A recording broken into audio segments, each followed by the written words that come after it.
പുതിയ immigration bill പാർലമെന്റിൽ അംഗീകരിച്ചിരിക്കുന്നുവെന്ന സുപ്രധാനമായിട്ടുള്ള വാർത്തയാണ് ഇപ്പോൾ പുറത്തു വരുന്നത്. ഇതോടുകൂടി ഇനി കുടിയേറ്റക്കാർക്ക് നമ്മുടെ രാജ്യത്തേക്ക് നുഴഞ്ഞു കയറുന്നവർക്ക് ഈ ഇമിഗ്രേഷൻ ബിൽ ഒരു പേടി സ്വപ്നമായിരിക്കുമെന്ന കാര്യത്തിൽ തർക്കമില്ല. ഇനി വ്യാജ പാസ്പോർട്ടുമായി പിടിക്കപ്പെട്ടാൽ 10 ലക്ഷം രൂപ പിഴയും 7 വർഷം തടവുമാണ് നമ്മുടെ രാജ്യത്ത് ഇവർ അനുഭവിക്കേണ്ടതായിട്ടുള്ള ശിക്ഷ.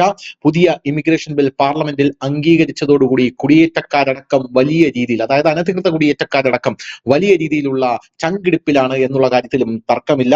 എന്തായാലും ബില്ല് പാർലമെന്റിൽ അംഗീകരിച്ചു. തുടർന്ന് ഇന്ത്യയിൽ പ്രവേശിക്കാനോ താമസിക്കാനോ പുറത്തു പോകാനോ വ്യാജ പാസ്പോർട്ടുകളോ വിസകളോ ഉപയോഗിക്കുന്നവർക്കെതിരെ കർശന നടപടി സ്വീകരിക്കുമെന്നുള്ളതാണ് പ്രധാനപ്പെട്ട ഒരു കാര്യം. ഇതിൽ നമ്മൾ എടുത്തു പറയേണ്ട ഒരു കാര്യം, ഏജൻസികളുമായി സമീപിച്ച് ഏജൻസികളെ ബന്ധപ്പെട്ട് വ്യാജമായി അമേരിക്കയിലേക്കും കാനഡയിലേക്കും ഒക്കെ പോകുന്നവർ, അതായത് വ്യാജ ഏജൻസി വഴി ആദ്യം കാനഡയിലേക്ക് അവർ പോകും. അത് കഴിഞ്ഞ് കാനഡയുടെ ഔട്ട്സ്കേർട്സിൽ പോയി അവിടെ നിന്ന് അമേരിക്കയിലേക്ക് നുഴഞ്ഞു കയറുന്ന ഇന്ത്യക്കാരുണ്ട്. നമ്മുടെ രാജ്യത്തിന് വളരെ വലിയ നാണക്കേടാണ് ഇവർ ഉണ്ടാക്കി വെക്കുന്നത് എന്നുള്ള കാര്യത്തിൽ തർക്കമില്ല. ഇവർ അങ്ങനെ അമേരിക്കയിലേക്ക് നുഴഞ്ഞു കയറി അവിടെ താമസിക്കുമ്പോൾ അമേരിക്ക ഇവരെ കൈയും കാലും ബന്ധിച്ച് ഇങ്ങോട്ടേക്ക് കൊണ്ടിറക്കുമ്പോൾ ഇവരാണ് ശരി എന്ന് പറഞ്ഞു വാദിക്കുന്ന ചില മാപ്രകളും അല്ലെങ്കിൽ മാധ്യമ പ്രവർത്തകരും നമ്മുടെ നാട്ടിലുണ്ട്. നമ്മുടെ രാജ്യത്തിന് നാണക്കേട് ഉണ്ടാക്കി വെക്കുന്ന ഇവർക്കും ഈ കുടിയേറ്റ ബില്ല്, വലിയ ഒരു ഇമിഗ്രേഷൻ ബില്ല് വലിയ ഒരു പേടി സ്വപ്നമായി തന്നെ അവശേഷിക്കുമെന്നുള്ള കാര്യത്തിൽ തർക്കമില്ല. ഇനി വ്യാജ പാസ്പോർട്ട് ഉപയോഗിച്ച് പുറത്തു പോകാൻ പറ്റില്ല. ഇനി വ്യാജരേഖകൾ ഉപയോഗിച്ച് പുറത്തു പോകാൻ പറ്റില്ല. വ്യാജരേഖകൾ ചമച്ച് പുറത്തു പോയി കഴിഞ്ഞാൽ അവിടെ നിന്നും പിടിക്കപ്പെട്ട് ഇങ്ങോട്ടേക്ക് വന്നു കഴിഞ്ഞാൽ ഇവരിവിടെ 7 വർഷം ശിക്ഷ അനുഭവിക്കേണ്ടി വരും. പോരാത്തതിന് 10 വർഷം തടവും ഇവരിവിടെ അനുഭവിക്കേണ്ടി വരും എന്നുള്ളത് കൊണ്ടാണ് ഇത് വലിയ രീതിയിൽ ചർച്ച ചെയ്യപ്പെടുന്നത്.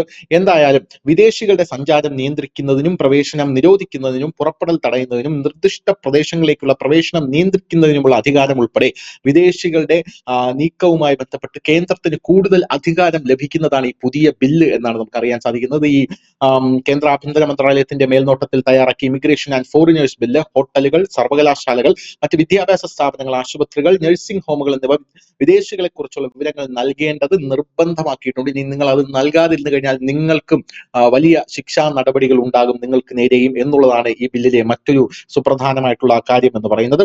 ഈ മാർഗത്തിലൂടെ ഒരു നിശ്ചിത കാലയളവിലധികം അത്തരം സ്ഥാപനങ്ങളിൽ താമസിക്കുന്ന വിദേശികളെ നിരീക്ഷിക്കാനും കേന്ദ്ര സർക്കാരിന് സാധിക്കും. അതുപോലെ എല്ലാ അന്താരാഷ്ട്ര വിമാന കമ്പനികളിലും കപ്പലുകളിലും ഇന്ത്യയിലെ ഏതെങ്കിലും തുറമുഖത്തോ മറ്റേതെങ്കിലും സ്ഥലത്തോ ഉള്ള യാത്രക്കാരുടെയും ജീവനക്കാരുടെയും എല്ലാം പട്ടിക സമർപ്പിക്കേണ്ടതുണ്ട് എന്നും ഈ ബില്ലിൽ പറയുന്ന മറ്റൊരു പ്രധാനപ്പെട്ട കാര്യമാണ്.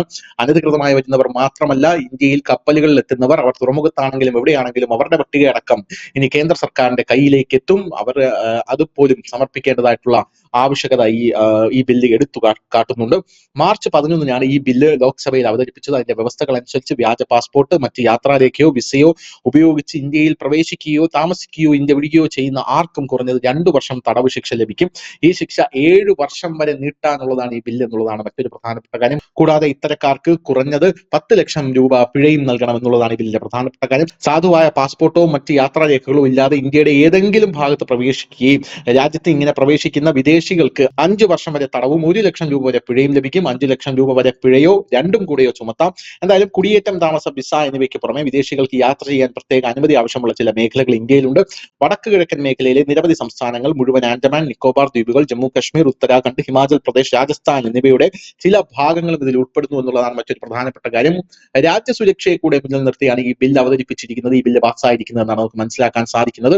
നേരത്തെ അമേരിക്കയുടെ പല ചാരന്മാരും അല്ലെങ്കിൽ നരേന്ദ്രമോദിയെ താഴെ ഇറക്കാനുള്ള പല ആൾക്കാരും ഇന്ത്യയിലേക്ക് വന്ന് പല ഭാഗങ്ങളിലേക്ക് ഇറങ്ങി വടക്ക് കിഴക്കിൽ പോയി അവിടെയെല്ലാം വിഭജനത്തിനുള്ള വിത്തുകൾ പാകി തിരിച്ചു പോയി എന്നുള്ള വാർത്ത നമ്മളടക്കം കൊടുത്തതാണ്. ഇനി അങ്ങനെയുള്ള ആൾക്കാർക്ക് അത്തരത്തിലുള്ള പ്രദേശങ്ങളിൽ പോകണമെങ്കിൽ പോലും ഈ ബില്ല് നിഷ്കർഷിക്കുന്ന പ്രകാരം കേന്ദ്ര സർക്കാരിന്റെ മുമ്പിൽ ചെന്ന് എന്തിനാണ് നിങ്ങൾ ഇവിടെ വന്നത്, എന്തിനാണ് നിങ്ങൾക്ക് അങ്ങോട്ടേക്ക് പോകേണ്ട ആവശ്യം, നിങ്ങളുടെ പർപ്പസ് വെളിപ്പെടുത്തൂ എന്നുള്ള ഒരു വ്യക്തമായിട്ടുള്ള കാരണം ഇതിൽ ഉൾപ്പെടുന്നു. എന്തായാലും ഇന്ത്യയിലെ കുടിയേറ്റ നിയമങ്ങൾ ശക്തിപ്പെടുത്തുക എന്നതാണ് ഈ ബില്ലിന്റെ ലക്ഷ്യം.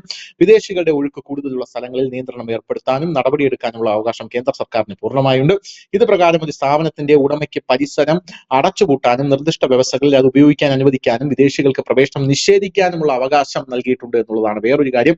എന്തായാലും വിദേശികളായും കുടിയേറ്റവുമായും ബന്ധപ്പെട്ട എല്ലാ കാര്യങ്ങളും നിയന്ത്രിക്കുന്നതിനുള്ള ഒരു സമഗ്ര നിയമത്തിന്റെ രൂപത്തിലായിരിക്കും 2025-ലെ ഇമിഗ്രേഷൻ ആൻഡ് ഫോറിനേഴ്സ് ബില്ല് എത്തിയിരിക്കുന്നത് എന്നാണ് നമുക്ക് മനസ്സിലാക്കാൻ സാധിക്കുന്നത്. News desk, news India Malayalam.